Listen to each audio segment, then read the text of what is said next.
La hermana me dio el permiso, por eso bajé el video, lo edité y aquí está preparado, listo para compartir con ustedes. Un mensaje cortito, no tan largo como lo que ustedes están acostumbrados, pero lo van a poder. Por favor, presten toda atención, no se pierdan una palabra, porque toda palabra que ha dicho mi hermana han sido palabras medidas, pesadas, bíblicas, palabras importantísimas. Cada detalle que da de su vida es un detalle que hay que retenerlo para poder comprender la grandeza del Señor en la vida de nuestra hermana. Sea Dios glorificado a través de este testimonio y de esta predicación. Y sea tu vida edificada y fortalecida, y pongas tus ojos en Cristo Jesús esta tarde de una manera especial, luego de escuchar este precioso mensaje de la palabra del Señor en la boca de nuestra hermana María Soledad de la Cerda. Compartimos con todos ustedes entonces este mensaje. Buenos días. Para mí es un honor siempre estar en este momento compartiendo la palabra de Dios. Así que vamos a orar. Señor, te damos gracias por este momento tan especial donde tu palabra va a ser de bendición para la vida de cada uno de los presentes. Te pido que tu Espíritu Santo sea el que nos guíe, el que nos hable y el que transforme y toque nuestros corazones. Que no sea yo, sino que seas tú hablando, seas tú dirigiendo, seas tú guiando y seas tú haciendo tu voluntad en nuestras vidas en todo momento. Bendice esta palabra en el nombre de Jesús. Amén. Amados hermanos, el mensaje de hoy que traigo para ustedes está basado en el versículo que acaba de leer Marisol, que está ubicado en Isaías, capítulo 58, verso 11. Y le he titulado El Dios de las promesas. Y como se leyó aquí, es una promesa muy importante que Dios hizo al pueblo de Israel, y que esa promesa no es solamente para el pueblo de Israel, es para nosotros también. Eso es lo que yo quiero compartirles en esta mañana, que la podamos vivir, que la podamos ver. Ahora, el texto, específicamente este versículo 11, está ubicado en Isaías capítulo 58, y ese texto, ese capítulo completo habla sobre el verdadero ayuno. Pero tengo una noticia, no les voy a hablar del ayuno, ¿ok? Así que estén tranquilos, no voy a irme por ese lado, voy a irme por otro camino. Entonces, pero para ubicarlos en el contexto en que nació este versículo, Dios le está hablando a través de Isaías a su pueblo, porque ellos tenían por costumbre ayunar, pero lo estaban haciendo de una forma incorrecta. Y por lo tanto, Dios no estaba siendo agradado por ese camino que los israelitas estaban llevando. Y le explica ahí a Isaías cómo debe ser el ayuno que él quiere.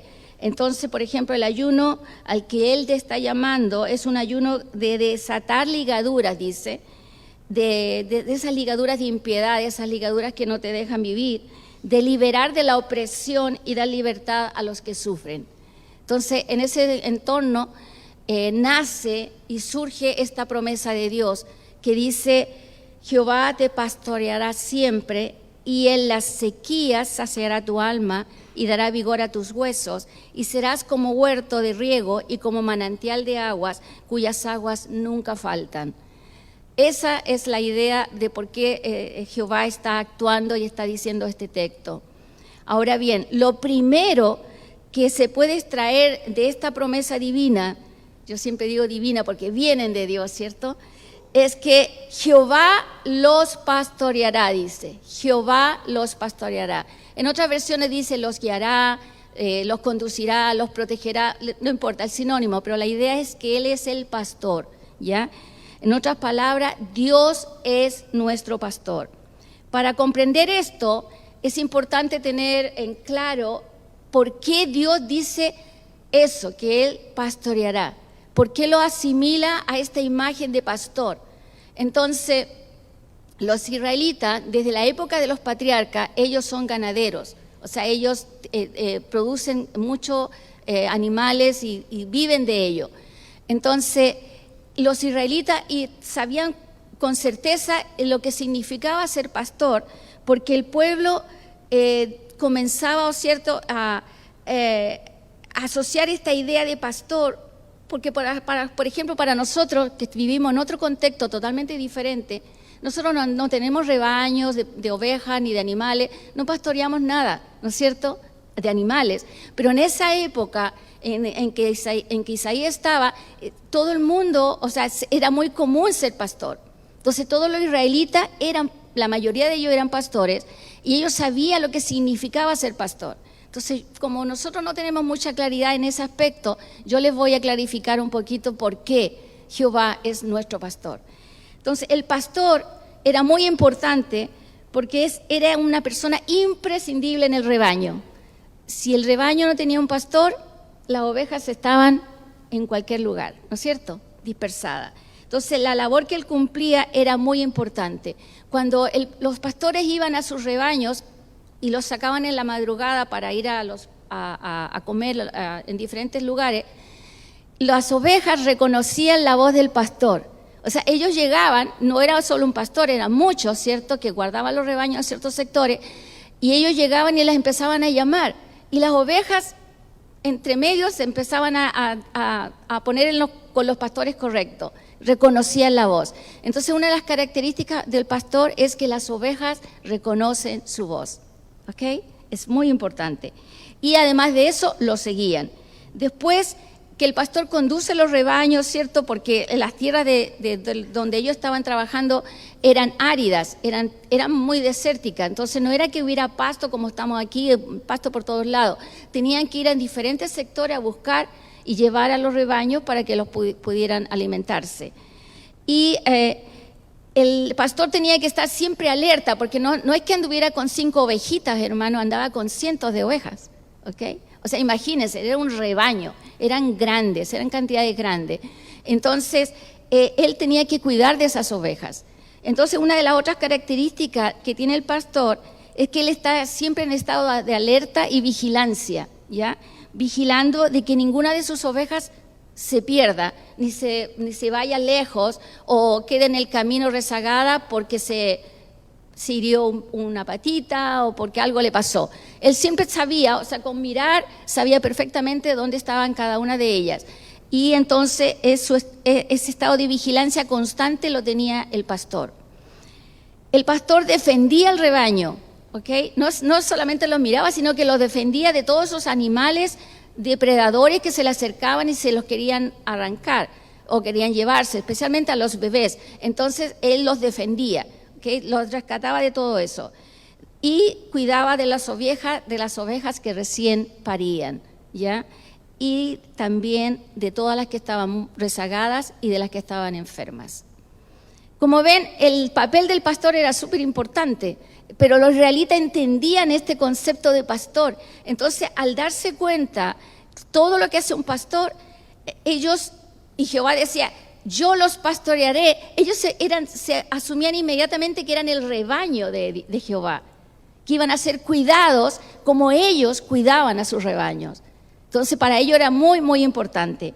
Ahora bien, como entrando un poquito más, los pastores estaban siempre equipados con un bolso de provisiones, por ejemplo, para llevar sus alimentos, un manto, un bastón y una honda.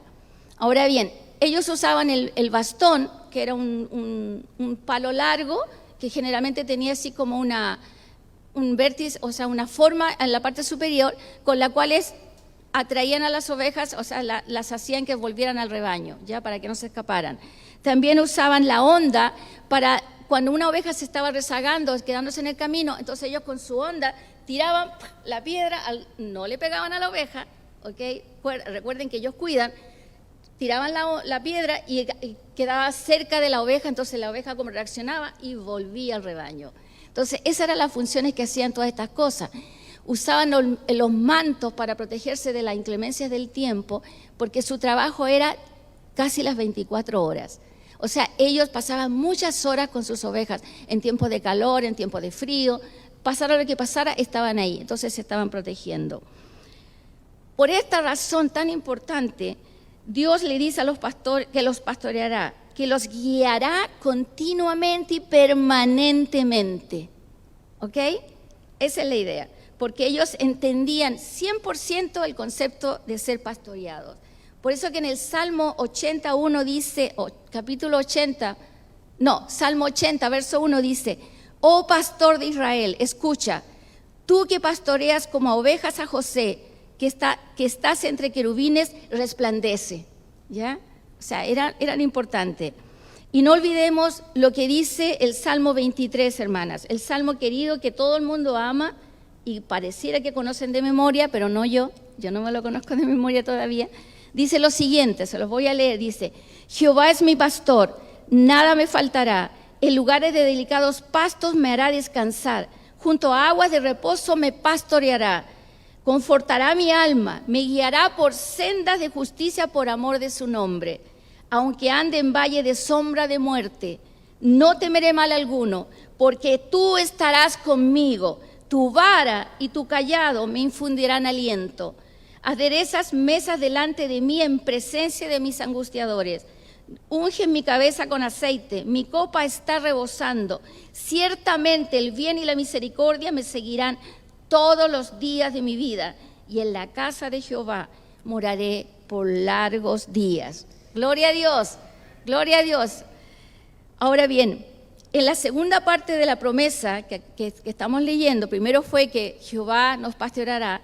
La segunda parte de la promesa dice que Dios estará presente en los tiempos difíciles y nos dará fuerza para caminar. Cada una de las promesas de Dios son inalterables, hermanos, inalterables. Él dice una cosa y eso es hasta la eternidad, siempre. No va a cambiar de opinión, no va a cambiar la idea, ¿ya? Si te da una promesa, es tuya y Él la va a mantener. Entonces, eso es importante. Es fiel, siempre cumple con sus promesas. No importa, hermano querido, la situación en la que estás viviendo. En mi vida personal he pasado por una serie de tiempos difíciles donde he creído que no voy a sobrevivir. El primero fue recibir el diagnóstico de mi hijo Kevin. Y quiero compartírselo, porque no fue fácil para nosotros. Kevin, un día yo fui regresando de mi trabajo, él se quedaba en mi casa con mi mamá, él lo cuidaba, ella lo cuidaba, y regresando de mi trabajo estaba sentado en la cocina de la casa, girando en torno a sí mismo sin parar. Giraba y giraba. Yo le hablaba y él no entendía. Yo trataba de hacer ruido, él no comprendía lo que yo estaba haciendo. Y giraba y giraba y giraba. Y mi mamá, yo le digo a mi mamá, ¿qué pasó? Me dice, no sé, me dice, ha estado todo el día así.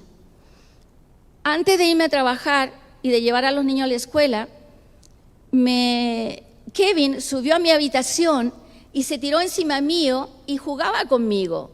Entonces, cuando yo regresé a casa y vi eso en la cocina, dije, algo extraño está pasando. Hay algo que nunca yo había visto en mi hijo. Era otro niño. Bueno, en ese momento empezó la lucha de saber qué le estaba pasando. Y por muchos meses, porque no fueron ni 1, ni 2, ni 3 meses, por muchos meses tuve que ir a todos los doctores, a todos los especialistas conocidos en Ginebra, porque en ese tiempo nosotros vivíamos en Suiza, y tuve que hacer en el hospital de Suiza estaba la mejor especialista que podía ver este tipo de casos, pero ella tenía su lista de espera para nuevas citas de meses, y yo no podía acceder a esa cita médica. Entonces lo que yo hice fue que me fui al hospital todas las mañanas, llegaba ahí a las 8 de la mañana, cuando llegaba la doctora, y yo le decía a la enfermera, necesito hablar con la doctora X. Y la enfermera decía, no, está ocupada, no puede. Y iba una segunda vez, fue una tercera vez, 1 semana, 2 semanas. Hermanos, por un mes yo fui todos los días a las 8 de la mañana a pararme ahí en la oficina a que me atendiera la doctora. Hasta que finalmente la doctora accedió, porque me veía todos los días ahí. Entonces, finalmente la doctora accedió y me dijo un día, ella se acercó a mí y me dijo, ¿por qué tú vienes todos los días? Yo le dije, por esto. Y ella accedió a ver a mi hijo y comenzaron a hacerle los análisis y todo. Y ella reunió a los mejores doctores de todo el hospital qué no hizo por saber qué le pasaba a Kevin. Pero finalmente, después de varios meses de análisis, test y tanta cosa, descubrieron que orgánicamente no le pasaba nada, que estaba bien. Entonces no sabía lo que hacía. Entonces de ahí ella me delegó a un psicólogo. Y el psicólogo fue el que dio el diagnóstico del que el niño tenía autismo. Cuando ese diagnóstico vino a nosotros fue horrible, porque lo que la psicóloga dijo fue lo siguiente. Dijo que lo único que podíamos hacer por Kevin era dejarlo en una institución que se ocupara de él y que lo dejáramos ahí de por vida y que nosotros siguiéramos con nuestra vida, porque él nunca, pero nunca se iba a recuperar. Eso para mí fue fatal, eso fue para mí un golpe duro y yo no me conformé. Yo dije, no, yo no voy a dejar a mi hijo en una institución. Entonces comencé una serie de terapia y la primera que hice fue ABA, que no sé si usted la conoce, es ABA en español, que es una terapia que modifica la conducta. Fue horrible porque conseguí 5 terapeutas que junto conmigo trabajábamos con Kevin de 8 a 10 horas diarias, de lunes a lunes, sin parar, porque yo pensaba que él se iba a recuperar. Y sometimos al niño a una terapia tan intensiva y a la familia también, que fue increíble todo lo que pasó. Cuando pasaron el tiempo, yo me di cuenta que no estaba trabajando la terapia, entonces empecé a buscar otras cosas que hacer. Pero en el intertanto, nació mi hijo Dylan, mi 4º hijo. Y fue como que Dios, yo lo sentí como que fue un regalo de Dios para sacarme de toda esta locura que yo estaba viviendo, de todo este tiempo difícil que yo estaba viviendo con Kevin y con la familia. Y nos vinimos a Estados Unidos, decidimos la familia venirnos a Estados Unidos porque queríamos buscar mejores oportunidades para Kevin. Queríamos buscar mejores tratamientos. Entonces se vino toda la familia aquí y aquí comenzamos otras terapias. Mejor ni les cuento la cantidad de terapias que hizo este niño. Y bueno, y eso significaba vivir en función de terapias y médicos y fue increíble. Bueno, hermanos queridos, estando aquí en Houston, Dylan, mi bebé, sufre un accidente, ¿ok? Y cuando y en ese accidente, el niño murió, y él estaba ya en sus 3 años de edad cuando pasó este accidente. Esto, hermanos queridos, perdí el control total de mi vida. Solo quería morir. No podía recuperarme de la angustia de que mi hijo hubiera muerto. Entré en una depresión tan profunda que no me podía levantar por las mañanas. Iba mi mamá a mi cuarto y me decía, Soledad, por favor, levántate porque tienes una bebé de 7 meses que está ahí sentada ahora, que ahora tiene 16 años, que es Anaí, y tienes que cuidarla. Y tienes 2 más, tienes a Andrés y tienes a Claudia, no te puedes echar a morir. Pero yo seguía, no podía, estaba en una oscuridad absoluta, hermanos, absoluta, no podía salir de eso. Cuando ya estaba llegando la hora de que los niños regresaban a casa, Andrés y Claudia de la escuela, entonces yo ahí me vestía y me iba a hablar con ellos. Trataba de simular de que estaba menos triste, pero yo siempre andaba enojada y andaba gritando por todo. O sea, no estaba bien, estaba muy mal.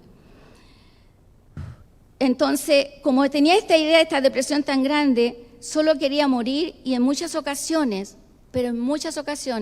me subí a mi automóvil con mi hijo Kevin, sentado en su silla atrás de mí, y me iba por la carretera, la 45, me iba por la borde de la carretera y lo único que yo quería era estrellarme contra la carretera, contra los bordes, estrellar el automóvil y que yo muriera ahí con Kevin, los dos.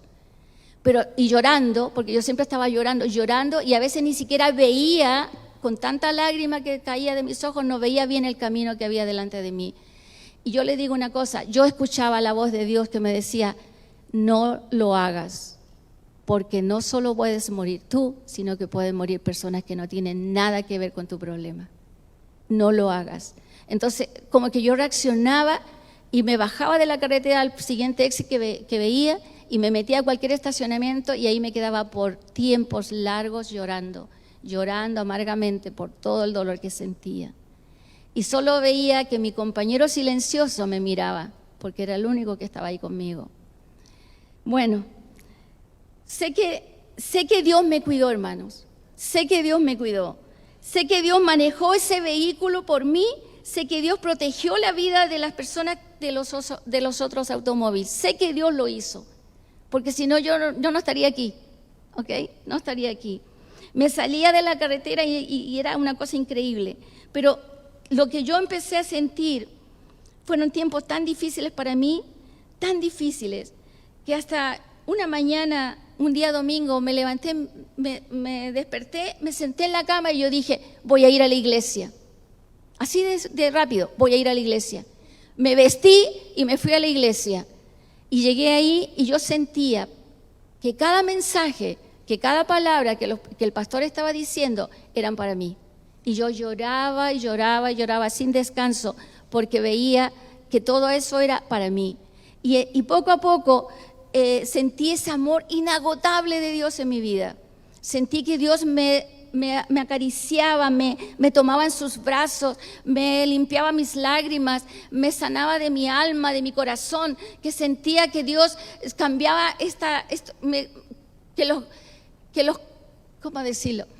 Que los alambres, los cortocircuitos de mi cerebro se estaban siendo reordenados, ¿me entienden? Sentía como que Dios me estaba transformando, que Dios estaba poniendo en el lugar correcto las cosas que estaban incorrectas. Sentí que Dios me perdonó.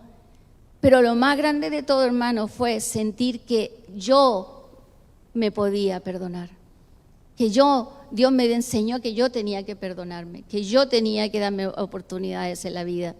Y fue impresionante, fueron momentos realmente trágicos.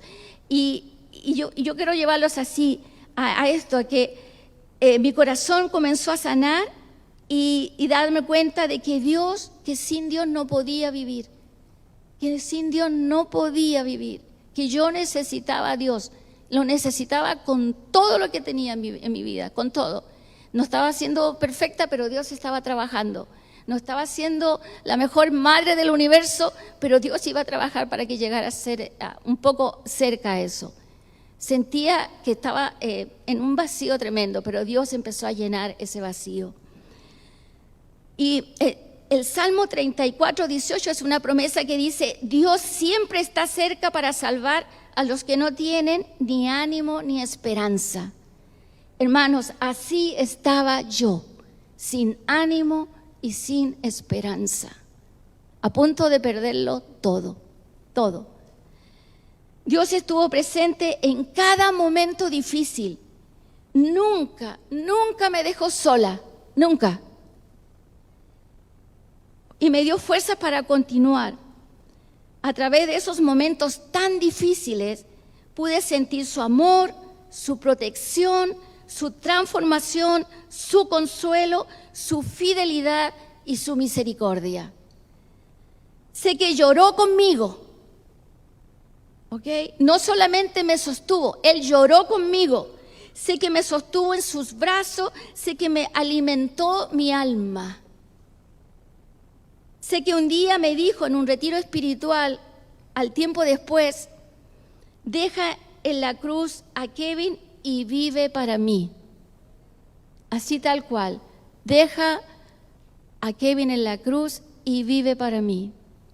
Al principio, hermanos amados, me resistí completamente.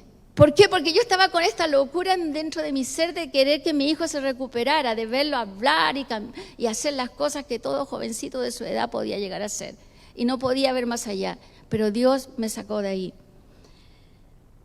Ahora bien, al principio me resistí, pero finalmente lo hice y Dios bendijo la vida de Kevin. ¿Por qué lo bendijo? Porque él había estado entrando en una etapa de agresividad, había estado agresivo consigo mismo y conmigo, estaba cambiando, se estaba poniendo más grande, estaban produciéndose muchos problemas en su carácter, pero Dios lo transformó a él también. Porque cuando yo lo dejé en las manos de Dios, ¿saben lo que pasó? Este niño se calmó. Este niño se encontró consigo mismo. Este niño encontró una familia. este niño encontró refugio, este niño encontró paz y este niño encontró nuevas oportunidades, esas que solo Dios puede dar. No solo me las da a mí, no solamente se las da a ustedes, se las dio a él también. Y yo le doy gracias a Dios por ello. Estoy infinitamente agradecida por ello, porque ahora Kevin es una bendición donde quiera que él esté. Donde quiera que él vaya, él es una bendición. Y yo también sé, hermanos amados, que Dylan en algún punto en la eternidad lo voy a ver. Y esa es una promesa también maravillosa. Quiero que veamos el Salmo 48:14 que dice: este es nuestro Dios es un Dios eterno que siempre guiará nuestra vida. Siempre, no importa dónde te encuentres, no importa la situación que estés, no importa cuán difícil esté pasando algo en tu vida, Él siempre te sostendrá, ¿ok? Siempre te guiará. En Isaías capítulo 41, verso 13 dice: porque yo Jehová soy tu Dios, quien te sostiene de tu mano derecha y te dice: no temas, yo te ayudo. ¡Wow! No temas, yo te ayudo. Yo sentí eso de Dios en mi vida personal. En el capítulo 40, verso 29 agrega: Él da esfuerzo al cansado y multiplica las fuerzas al que no tiene ninguna. Él lo hace. Entonces, hermanos amados, hemos visto que Dios es un pastor, ¿cierto? Que conoce todo lo que pasa en el ser humano, de lo más chiquito a lo más grande. Y también hemos visto que Dios es sabio, ya que su sabiduría es de bendición al ser humano, porque Él conoce y Él sabe darte a ti es justamente en el momento preciso lo que necesitas en ese momento. Y Dios es fiel porque Él permanece inalterable ante sus promesas. Gloria a Dios. Amén. Amén. Dios estará presente en los tiempos difíciles, hermanos, y nos dará fuerza para continuar siempre. No lo olviden. La última parte del versículo 11 de la promesa de Dios nos dice: y serás como huerto de riego y como manantial de aguas cuyas aguas nunca faltan. Es muy interesante como esta parte menciona el agua. Y yo me puse a pensar: ¿y por qué menciona el agua? Que seremos así. El agua es fuente de vida. Es como que ahora me falta agua.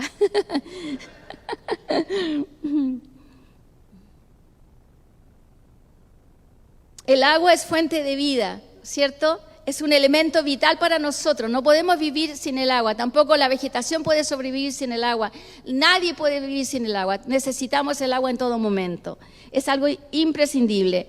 En el Antiguo Testamento, Dios es presentado como fuente de agua viva, ¿ok? Como fuente de agua viva. Gracias.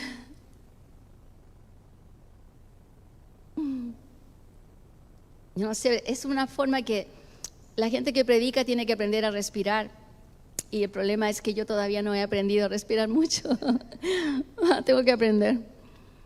Ok.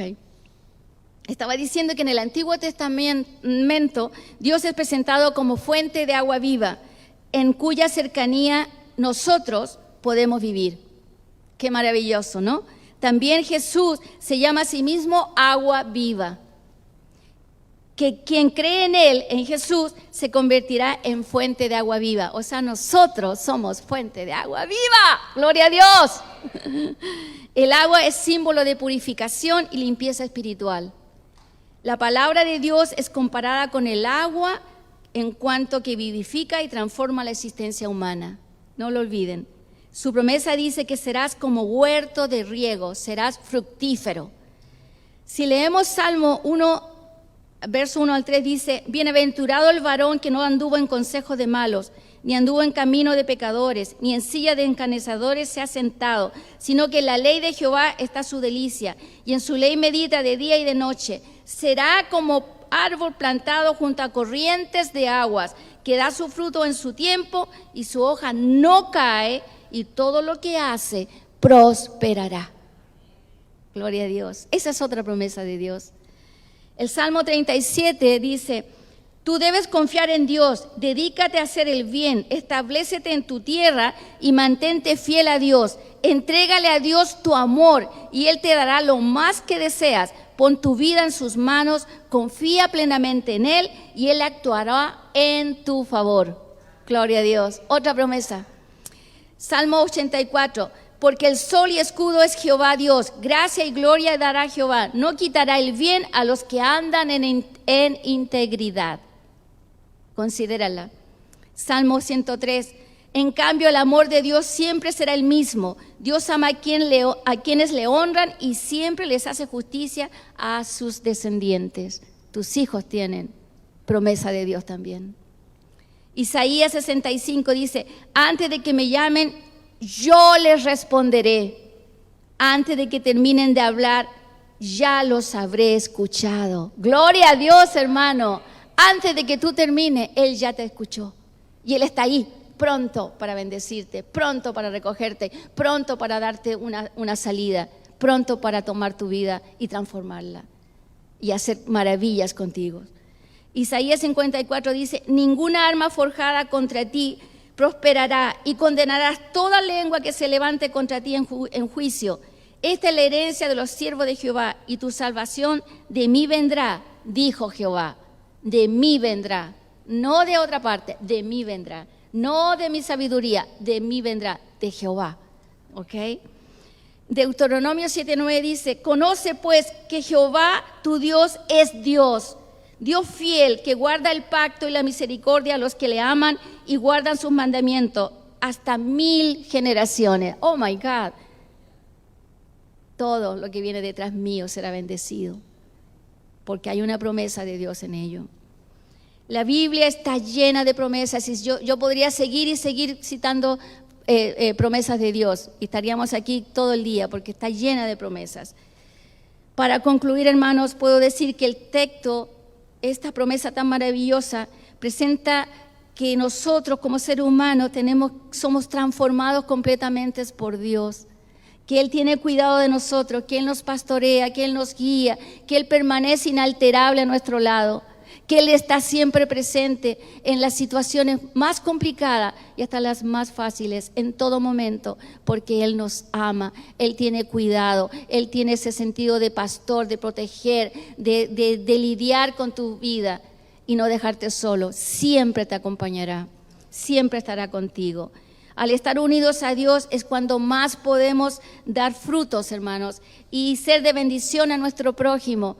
Si tú tienes todo esto que hemos leído en el Salmo, en Isaías 58:11, cómo Dios te bendice, tú vas a dar fruto para bendecir a los demás. No solamente tu casa, tu iglesia, tu comunidad, sino que a todos los que te vean, a todos los que te conocen, porque eres una luz plantada por Él en esta tierra. Gloria a Dios.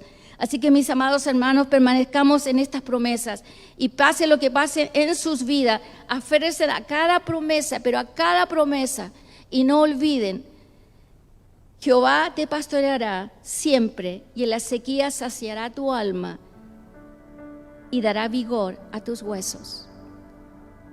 Y serás como huerto de riego y como manantial de aguas cuyas aguas nunca faltan. Esa promesa es para cada uno de ustedes, para cada uno. Amén. Oremos al Señor. Amado Dios, te damos tantas gracias por tus promesas. Primeramente, gracias porque tú eres nuestro pastor. Tú tienes cuidado de todo lo que nos pasa, ya sea cualquier cosa, sean enfermedades, sean muertes, sean dolor, sean tragedias, sean cambios de trabajo, sean cosas que nos sorprenden cada día y que a veces nos inquietan y nos sacan de nuestra posición y a veces perdemos el ánimo y perdemos la confianza y a veces solamente queremos morir. Pero tú estás ahí con tu amor inagotable a nuestro lado, viéndonos, mirándonos, protegiéndonos, dándonos de tu fortaleza y animando nuestros corazones y transformando nuestras vidas. Gracias por las promesas que tú nos das, promesas de todo tipo, Señor, que están en tu palabra, que están ahí escritas y que tú las dijiste a tu pueblo Israel y que son para nosotros también. Gracias porque cada una de esas promesas se han ido cumpliendo en el tiempo, se han cumplido en mi vida, se han cumplido en la vida de mis hermanos y seguirán cumpliéndose en el futuro, en la vida de nuestros hijos y en la vida de nuestros nietos y de todas las generaciones que vienen detrás de cada uno de nosotros. Señor bendito, te agradecemos y te damos la gloria y la honra en esta mañana. En el nombre de Jesús. Amén.